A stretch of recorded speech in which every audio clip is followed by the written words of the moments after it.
Welcome back, ladies and gentlemen. Game number 2 of NewBee versus CDEC set to get underway here. CDEC having a tough first match and now one loss away from elimination.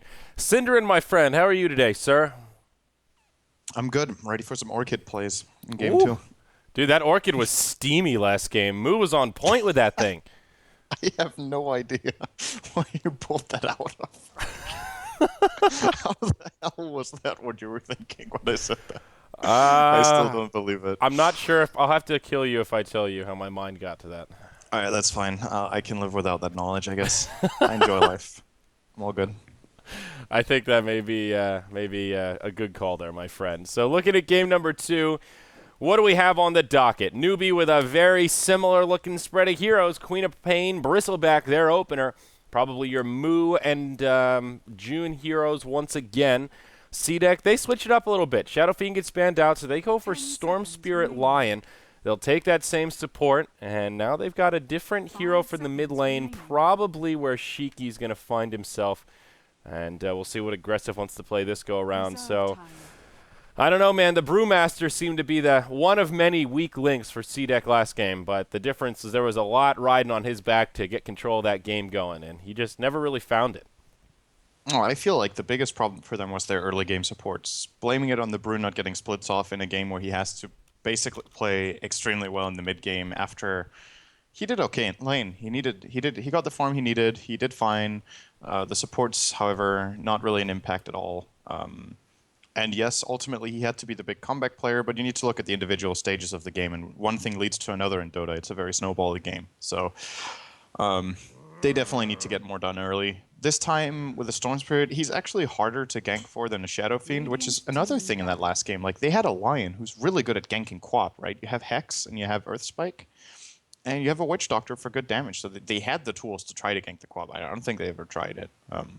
This time around, ganking for Storm Spirit against Quap is a lot harder until Storm is level 6, at which point it becomes ridiculously easy. But Storm loses the lane to Quap as well, so we could have a similar situation to that in the last game where Moo just ran over, he played Shiki in mid. They need to prevent that from happening again. It's that simple. Yeah, definitely. We'll see what they can get with this next round of picks here. NewBee ban out some interesting carries. Slark, fairly straightforward, but the Lifestealer, one we see fairly seldom, and apparently one that NewBee really don't want to square up against. Axe, Rubik, the following 2 bans here for CDEC. So curious what they're going to put in the safe lane. I suppose it is possible they could safe lane the Storm and look to grab something else in the mid if they really want to try to shut down the Quap. What are heroes that come to mind that lane particularly well against the Queen of Pain?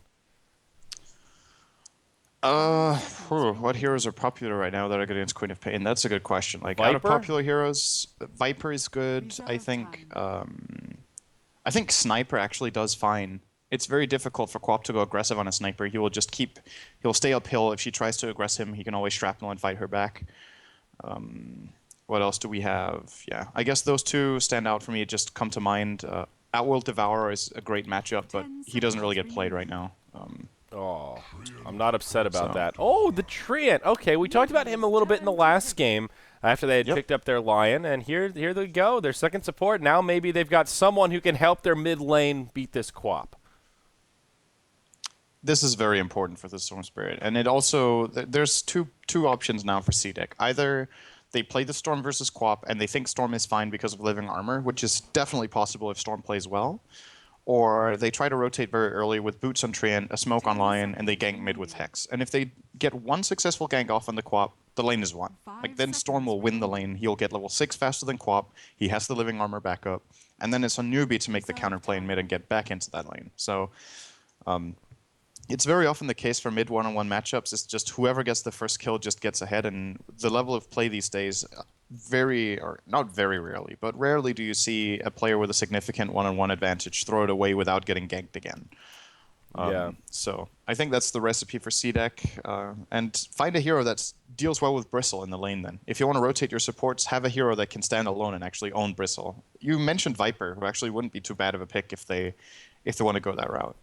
Yeah, the Witch Doctor helped last game with that Maledict early on to secure those kills. They did a pretty good job zoning him out so that June didn't really get a great start. NewBee will think about this next pick for quite a while here. They'll probably want to grab a support, and they will. It's the Vengeful Spirit, so now Roshan control definitely there for this dire team. Plenty of minus armor with that Nasal Goo and the Howl of Terror. So I like this draft. Starting to come together a little bit for NewBee. 2 pretty ladies and a armadillo. Great. Okay. Yeah, that's good, I guess. Deep insight here, man. No, I don't know, man.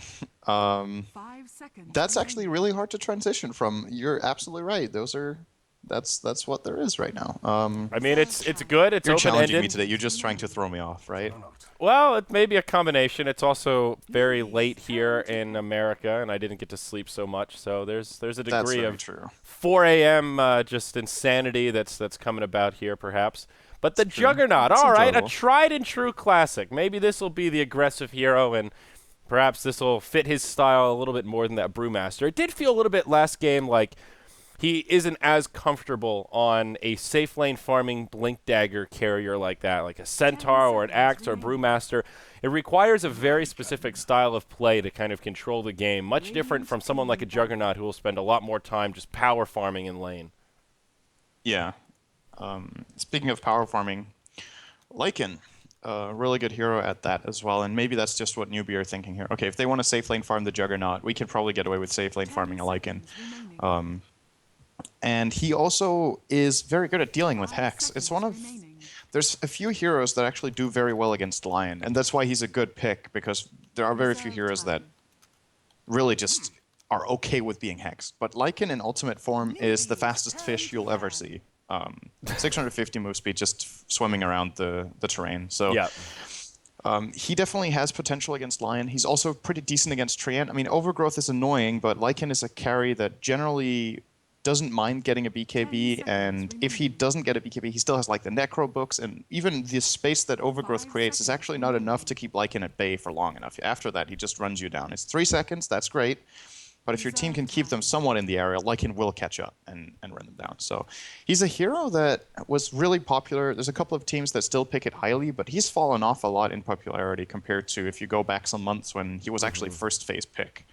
Yeah, So, interesting back to in the see him. pushing meta. As hard as I've tried to forget about it, I still have some night terrors every so often. Secret plays the Lycan every so often. They're one team that'll still pull it out for Arteezy. He's exceptional in the hero. Yeah, and there's just So- he fits very well in this fourth kind of fifth pick in a game where there isn't a huge amount of control, and this is one of them. You've got an Overgrowth, which is a little bit of a factor. The Lion is the one with the big crowd controls, and this should be a pretty good game for the Lycan to get some space, split push around, and find a fair bit of farm. Curious, he'll probably just be the safe lane farmer, quap mid, with Bristleback in the off lane, so yeah, he shouldn't have any problem farming up that core kit. And talking about Roche control now, you've got Wolves, the scouting tools, all that minus armor we talked about. I'm pretty sure the old man with the mutton chops is going to get a medallion. So they'll have plenty of minus armor to go around. Yeah, NewBee can take Roche super fast with this lineup, actually. All that minus armor, goo, Wave of Terror, Medallion, like you said. It's like a 10 to 15 second Roshan kill when they want to go there. Phoenix last pick, I like this a lot from CDEC. I think it's a very good Phoenix game. No one who attacks incredibly fast on the Dire. Very easy to land Fire Spirits, or it's not easy to land Fire Spirits like it because he's super fast, but if he's locked onto a target, especially if he's caught by Overgrowth, very easy to land 2 Fire Spirits, then use the Supernova together with the Overgrowth. It's a tested and very successful combo that Evil Geniuses actually pulled out at DAC and won one of the games of the Grand Final with. Yeah. So I think this is a nice choice, and we'll see if NewBee... They have a support pick remaining. I think they grab Silencer, honestly. Yes, Silencer, the very tried and true, just counter to the Phoenix in lane throughout the game, just completely shuts that hero down. We've seen the Phoenix Treant quite a bit, not too surprising to see it picked up once again here. And okay, they go with the Disruptor. That's good too. Different variety, but still very good against the Phoenix. I don't know, I can't help but feel like Phoenix Treant is a little bit overrated, Sind. I think it's really cute. I think it's one of those pairings that on paper sounds really amazing, but finding that harmony of a really good Supernova when you've got the Overgrowth right there on top of it so they all get hit by it and can't auto-attack the egg. much easier said than done. And I don't know. Wouldn't be surprised if CDEC don't find the opportunity to really use those two ultimates in harmony like they're hoping to, at least on paper. Yeah, it's not the easiest task against Disruptor. If he sees the dive coming, he can actually cast a preventative Static Storm that will force Phoenix to finish not necessarily finish the curve, but go quite far out of the fight. Let's put it that way. Yeah. Before he can stop his dive. That's one play. The other one is, of course, how much he can dominate Phoenix in lane. Glimpse is extremely good against the Phoenix. You get the flying vision from Thunderstrike, and then when you have Glimpse level 2 or 3, it'll actually always be able to catch Phoenix after Icarus dive. So that's a very nice tool as well. But I want to say the Disruptor was a combo pick. It wasn't just for the Phoenix. It's also because he is exceptionally good against Storm Spirit in the early mid game. Until BKB comes out, Storm he generally uses like half his mana to jump in. When it comes to mid game team fights, you glimpse him out, he does it again, he's out of mana. Then he jumps in, he has nothing. I was like, shit, why did I jump in again? Or you lose a lot of potential. And even if you jump in, you have the really nice thing is you have the choice, right? You can glimpse if you want, but you can also static storm. If you see the potential to set up a static storm into Venge Stun, he's actually totally screwed and has no escape, right? So BKB an absolute necessity in this game for Shiki, but you don't want to get it first on Storm. It limits your hero a lot if you get BKB first. Yeah, we'll see what build he goes for. The Bloodstone first, also one that we've seen. I feel like in my days of casting China, is a more popular build over in this meta than it is when you see Storm picked up in EU or North America, where the Orchid first is a much more standard pickup, where even just getting the Soul Ring here seems like almost in every game kind of a deal. Shiki will go down to the low ground. Looks like we'll see a fight break out about this top bounty. NewBee are holding the position, but it's Moo that gets stunned up. Leech Seed from Q comes out. Who's going to find the first blood? It's Rabbit onto XZ. And Moo just barely lives. Rabbit will be on the run. Looks like Moo also gets the bounty rune here. Takes a lot of damage. Has to chew through some tangos. Dire get the first blood, but this Queen of Pain very, very weak for this opening wave and doesn't really have any options here. Can't afford another set of tangos yet. He's ferrying out a salve, though.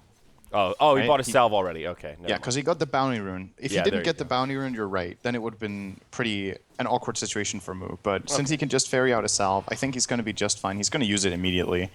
And using a salve here is probably the right choice. Just buying it, sending it out so you can play aggressively. Because if there's one thing you really don't want to do as Quap, it's playing from behind in lane. It's like a big part of your hero is winning the lane. You really want to do it. And in a Storm Spirit matchup, this is one Moo must have played countless times. It's a very classic matchup in both Dota and Dota 2. Aggressiveness from the Quap is the name of the game, and we're going to see it here. Out with the Shadow Strike, a couple of right clicks when he can, and else just try to hold the wave on his high ground so Storm can't really go in and get the last hits. Yeah. Also, the first blood was taken by Rabbit, so he's that safe lane farmer for NewBee. Your dream start for a Lycanthrope. It is XZ on the Phoenix here in the off lane, so will be tricky for him. You see Disruptor harassing him quite effectively with a Thunderstrike, and Venge already doing the pull-throughs here, played by Banana. That leaves June in the offlane on the Bristleback. He'll be up against a tri-lane himself, aggressive on the Juggernaut, Q on the Treant. Then that leaves us with Garter doing some pull-throughs himself on the Boots First Lion. And as I'm talking about that up top, Disruptor will actually find the kill on Phoenix this go-around. Ouch. He soloed him. That's just with a Thunderstrike, too. No glimpse. Wow. I think he Thunderstruck him twice in the lane. So first Phoenix takes the Thunderstrike and gets harassed. Then he Thunderstrikes him again, and Phoenix has actually chosen to skill Spirits level 1. And he did it to try to get the first blood fight going the way of CDEC, so slowing down the attack speed of heroes in level 1 fights is very, very important, and it's an extremely potent ability.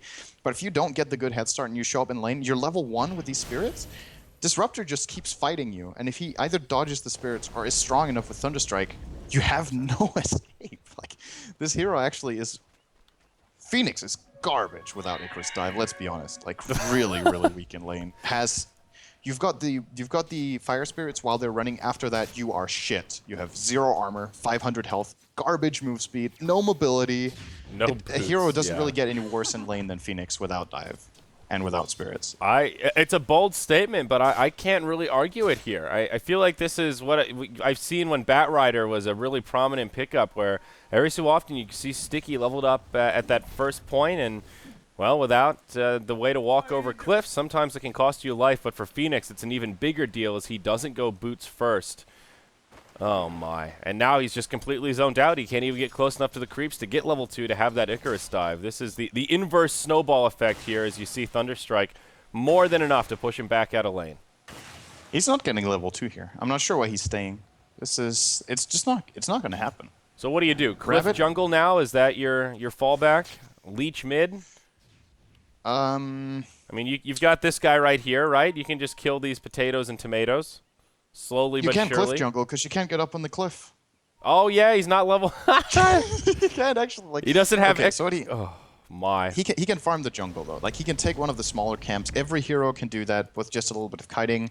Phoenix is actually decent at it with fire spirits as well. It can just slow down the attack speed and farm them that little bit faster, but... I would say get a level somewhere, and top lane is not the place. He's going to rotate now, looking at the top rune. He can't contest runes because he doesn't have Icarus dive. I'd say go get level in the jungle or steal a little XP in the mid. And then when you're level 2, you can start showing up in the top lane maybe. The problem is, though, Sansheng is already level 3. So the cast range of Glimpse is 1,000, and that means you need to be careful with Icarus dive. It's a 1,400 round trip on the Icarus dive. So at level 3, you can always catch him with the glimpse. Level 2 kind of depends on the positioning and exactly what you're up to. But I guess this game is a good reason as to why Icarus dive level 1 tends to be a good idea for a solo offlane Phoenix here. This is just completely crippling. You look at the Bristleback, and I wouldn't really say June's having a great time either, but he's at least getting experience most of the way through level 3. Now he'll get hexed up, and uh-oh, is the caster curse going to be real here? Aggressive comes in. There's your stun from the Lion, and June, he may find himself in a watery grave. He will. A kill for the Juggernaut. Nicely played there, and, well, June still doing a lot better than the Phoenix despite dying. Yeah, those face boots from Juggernaut coming in handy there. I actually think they don't get that kill without phase on Jug. He could probably just outrun him and get away and reset there. But yeah. Good play from Aggressive. And yeah, June was trying to kite around the trees and try to fog him, but Aggressive had his number the whole time and just ran through him with the face boots. And Lion does get an assist for that as well, which is important, getting level 6 on Lion early against this dire lineup. They need a damage source. This is something we haven't talked about that much about CDEC's lineup, but if you look at their heroes, Treant does shit damage, right? He has good right clicks, but he enables a team fight with Overgrowth and with Living Armor. He sets up other heroes to deal damage, and he keeps them in place. Then you've got Phoenix, who does decent damage, but is level 2, so does not do decent damage. And then Juggernaut hits pretty hard, and Storm can single target. But when it comes to the AoE team fights, they're going to probably need the finger to be able to grab a secondary target very quickly and get ahead in the fights. Else, the first kill they get with Juggernaut's Omnislash and maybe with the Storm Jump, if that's the same hero, they could actually lose the remaining fight 4-on-5 against a Lycan. Well, Phoenix has Icarus dive now, swoops in up top, gets the invisibility rune. Cheeky little play there. Oh, that's important. Yep, has at least a good 30 seconds or so of time that he can leech some XP in lane. Maybe this is the road to recovery. It starts here.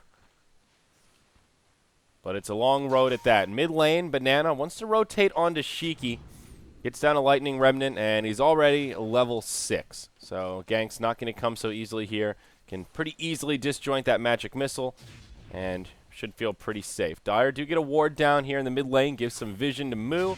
So he'll know if somebody's rotating over, and of course, if Shiki overextends himself, they'll catch a vision of Q rotating through here on the tree with his boots sitting level 3 for now.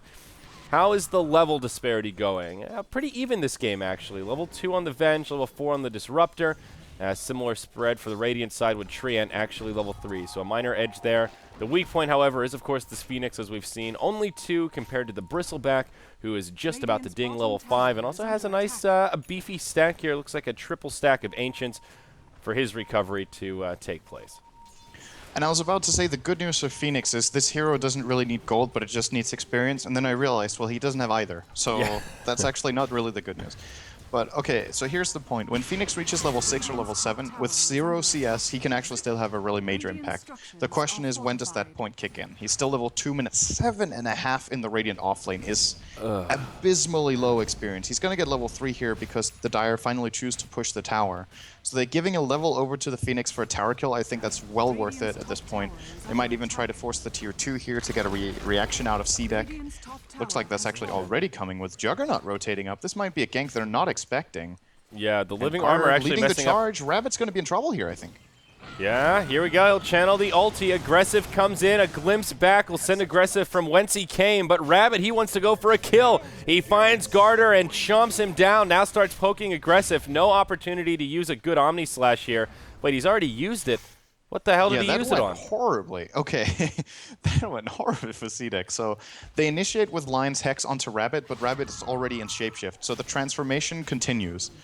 And then the Earth Spike comes out, and it's a short stun. He just runs away. Juggernaut uses Omni Slash, but he uses it after Glimpse has been cast. So the moment the Omni Slash ends, he just gets thrown away by Sansheng. And I think he might have hit like 2 creeps in Sansheng's face once or something. So Omni Slash wasted. He needs to spin that. He needs to spin that glimpse here. But the main problem about the initiation was that they didn't get onto the Lycan before Shapeshift started, so they couldn't kill him off. And it was a tricky gank. It looked like it might happen because NewBee weren't aware of it, but NewBee looked like they were totally ready. Quick reaction from both players, making the right play at the right time, and they turn it around and get a free kill.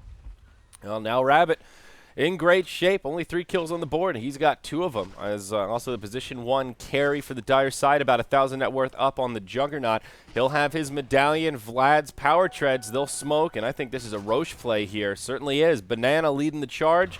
1 point in the Wave of Terror. This will be a very easy Roshan, and CDEC, well, they don't have any intel anyhow. So even if they wanted to contest it, I don't think they could. Moo and Shiki still just going at it here in the mid lane. Pretty even in terms of farm. The Queen of Pain ahead by about 10 CS, but both of them farming pretty nicely here. Still 0, 0, and 0 on both.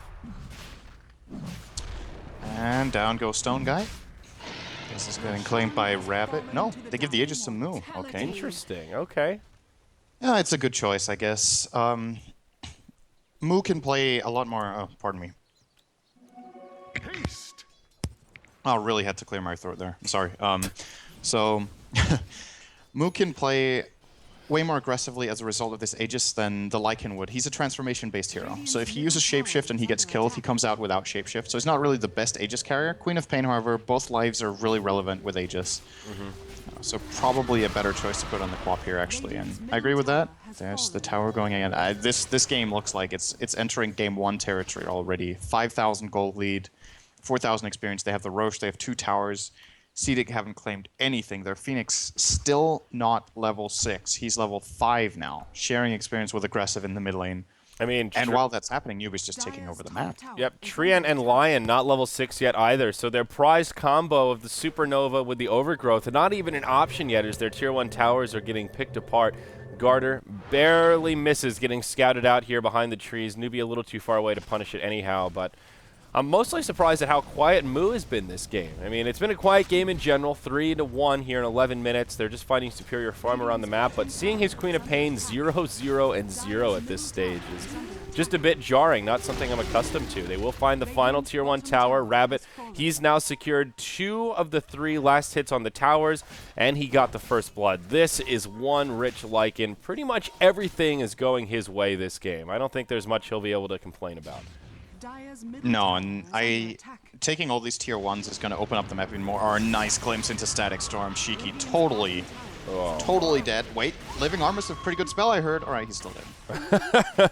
Pretty good indeed, but will not be bested by Sonic Wave. Only level 1, but now Moo gets his first kill of the game and making some serious progress towards that Orchid. 2 Oblivion stabs on the way, one of them just now completed.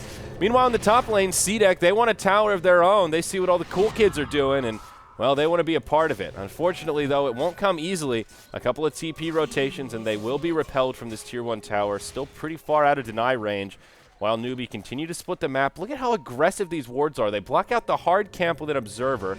Aggressive, he'll just TP out. They get a ward down in the middle of the jungle that's about to expire, and they still have this lane ward mid. I mean, they are ready to fight and push. They'll do so on Q as he just gets obliterated. Lycan with Venjora, Wave of Terror, and then Medallion, and Vlad's. It's like a 3-shot on the Treant. Oh, yeah, Treant man. has 2 base armor too. Did I mention that? He's just getting shredded.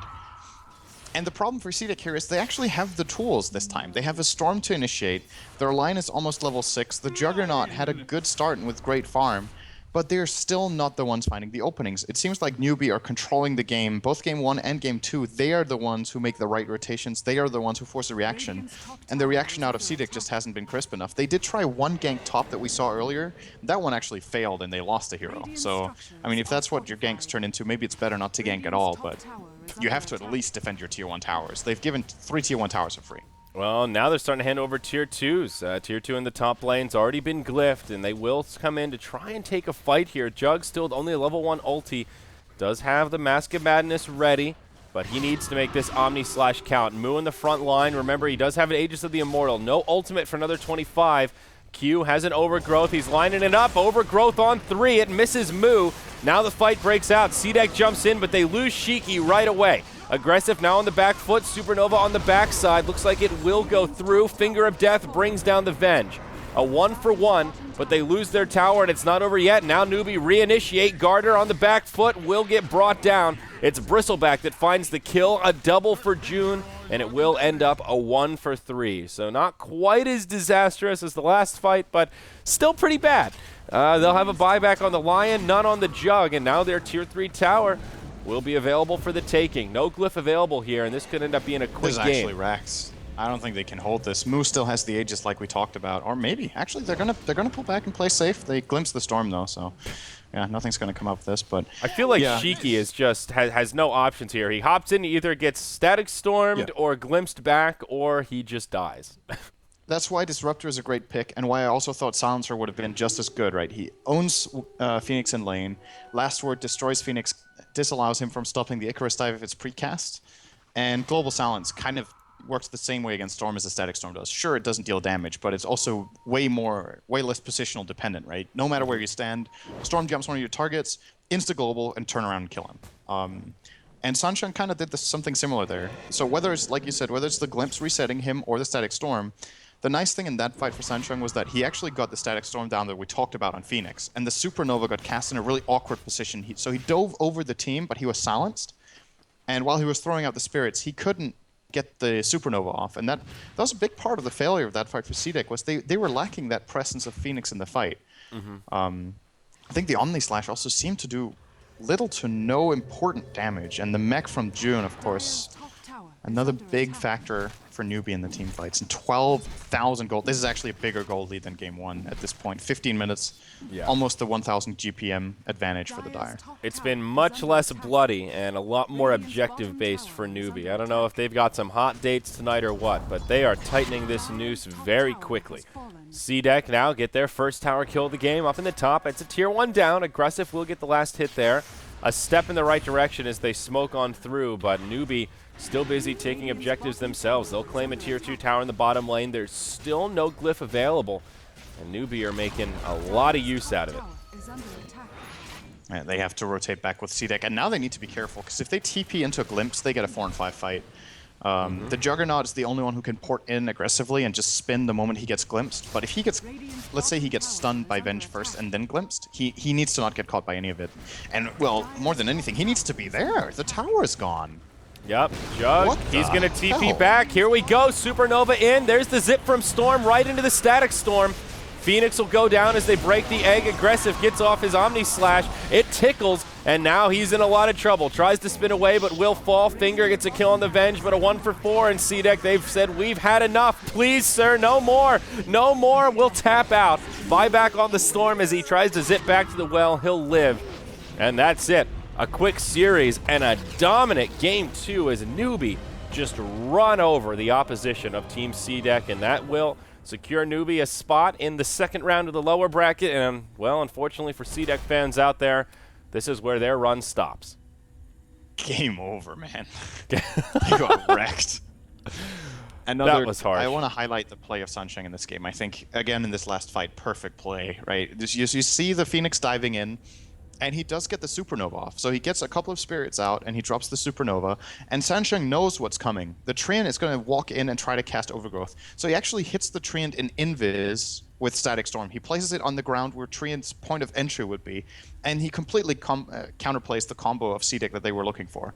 He might have even caught the Storm in the Static Storm. You mentioned that. I think he did that too. So, he did, yeah. Like, multi-purpose Static Storm that was just perfectly placed, and they just run them down. Like, they were so far ahead on gold, had the aura of the Vlads, the Necro Book 3, Lycan 3-shotting heroes in the Static Storm, and yeah, there's just no way. Again, the early game CDEC really seemed like, you know, last game the supports didn't do much. This game feels like the same, right? The Treant didn't get an assist all game.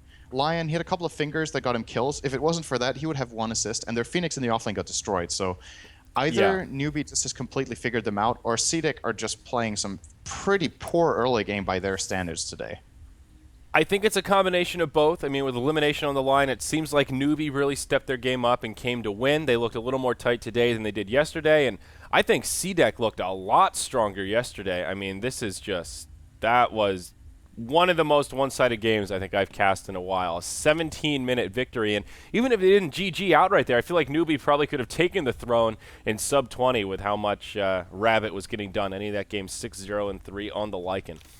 But unfortunately for us, and we've got a good 2-hour break here, I think, until our next series starts. So hopefully, well, I guess not bad for you since it's middle of the day. You can just go about your merry way.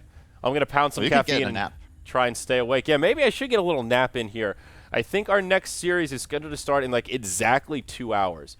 So it's going to be a little while. If we take a look at our bracket, it'll be NewBee moving on, and we'll have Tong Fu versus Vici Gaming potential coming up for our second elimination series. And this is one, hard to say who the favorites are coming in, syndereN. Both these teams, the obvious underdogs, I'd say, in this bracket. So I don't know. It's a battle for the bottom. I'm not sure who really has the edge. Based on experience, probably my guess would be Tong Fu. Okay. It is the main Tong Fu team, right? Yes, with U9 and all those guys. Yeah. Yeah. I would probably give them an edge. I don't think I've actually watched the Vici Gaming potential team play much though, so I could just be wrong, but I remember seeing their results and a little bit of their play, and I was really not impressed. So maybe they've improved since I saw that, and I would say at least a little bit.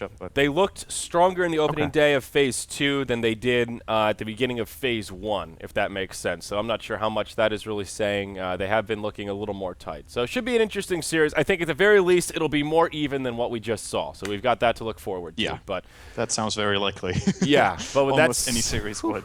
With that series in the books, guys, we'll have a break, and then coming up next will be our second elimination series. I'm Zyori, joined remotely by syndereN today. You're watching the Summit 3 by Gigabyte. This is Phase 2 of the China Division.